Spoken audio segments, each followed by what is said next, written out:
Et même la veille, ça commence même la veille, et puis le lendemain, le surlendemain. Mais je pense que le fait qu'aujourd'hui, qu'il y a eu moins de violence sur l'axe notamment, parce que c'est l'endroit qu'on prend toujours en exemple, sinon il y en a eu des affrontements à la baie, il y a eu des affrontements sur l'axe ici, un peu partout, dans ces deux coins-là surtout.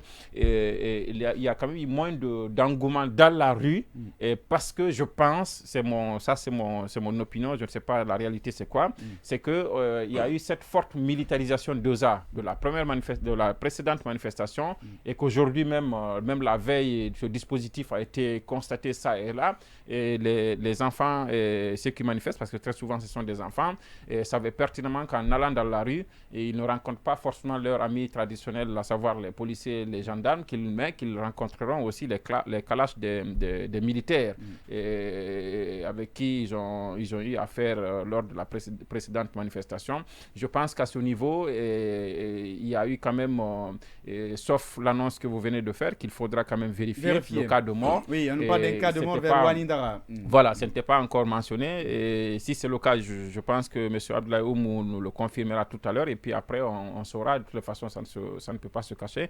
Et il y a quand même un impact. Je le disais hier, lors de notre débat ici.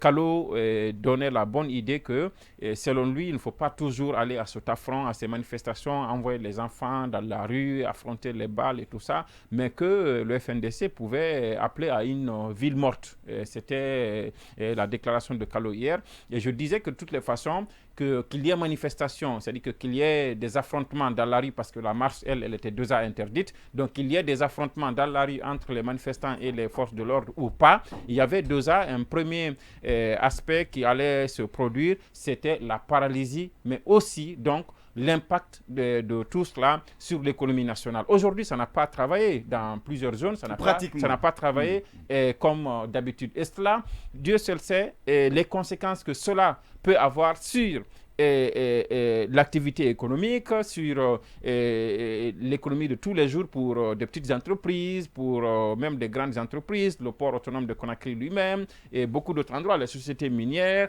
Mais c'est aussi cette image qu'on envoie, même après, si on nous a servi des images où on voit des véhicules officiels traverser l'axe en nous disant, sans qu'on ait le moyen de le vérifier, qu'il s'agissait du colonel, même si c'était le cas, et cette parade sur l'axe-là ne rassure pas, parce que l'image qui est partie, c'est celle d'un pays à l'arrêt, en quelque sorte. Et c'est quand même cette image où on sait qu'en sortant, on peut prendre une balle à n'importe quel moment, on peut être la cible des manifestants à n'importe quel endroit. Et donc, ça ne fait pas que le pays a une bonne image, alors qu'on pouvait éviter tout cela. Donc, d'une façon à l'autre, on ne peut pas dire que ce n'est pas une réussite. Si la réussite veut dire que les manifestants ou ceux-là qui ont appelé la manifestation ont voulu impacter en faisant savoir aux autorités qu'elles sont obligées de les écouter, si c'est cela qui doit être la base pour l'évaluation de la réussite de la manifestation, c'est une réussite à mon avis. Bien. Maintenant, après, si c'est pour brandir des images, pour dire voilà,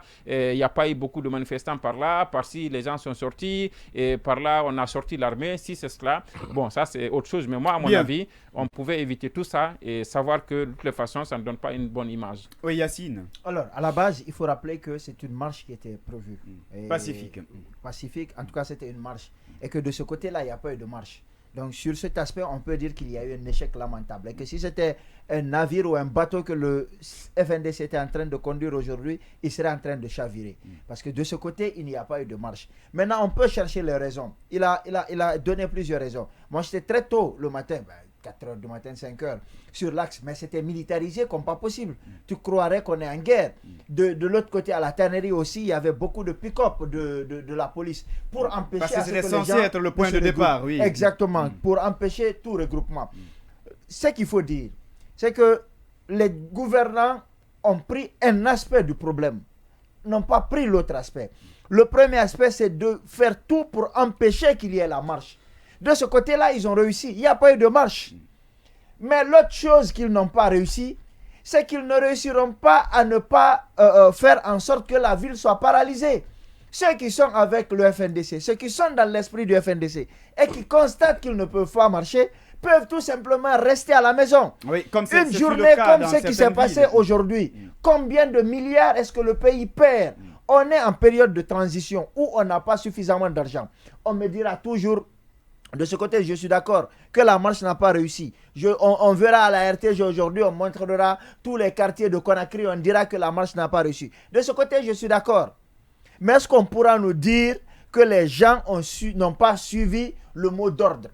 Parce qu'ils ont suivi. C'est qu'ils n'ont pas eu le choix, c'est pourquoi ils sont restés à la maison. Moi, j'étais là-bas à 5 h du matin, jusqu'à Bambété. Vers 7 h, j'étais aussi de Koza jusqu'à la tannerie. Donc, j'ai vu ce qui s'est passé.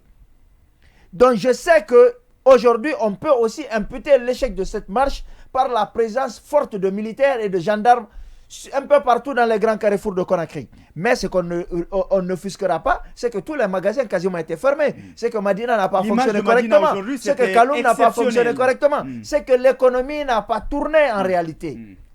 À minima peut-être.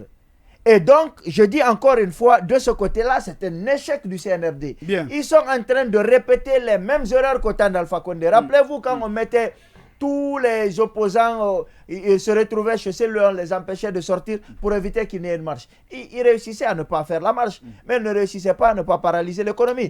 Et donc aujourd'hui, c'est pourquoi le RPG est en train de nous citer le nombre, on parle de plus de 700 manifestations au temps d'Alpha Condé. Parce que les solutions idoines n'ont pas été prises. La solution pour éviter ça, là, elle est très simple. C'est le dialogue. Ça s'appelle le dialogue. Très bien. Et si le CNRD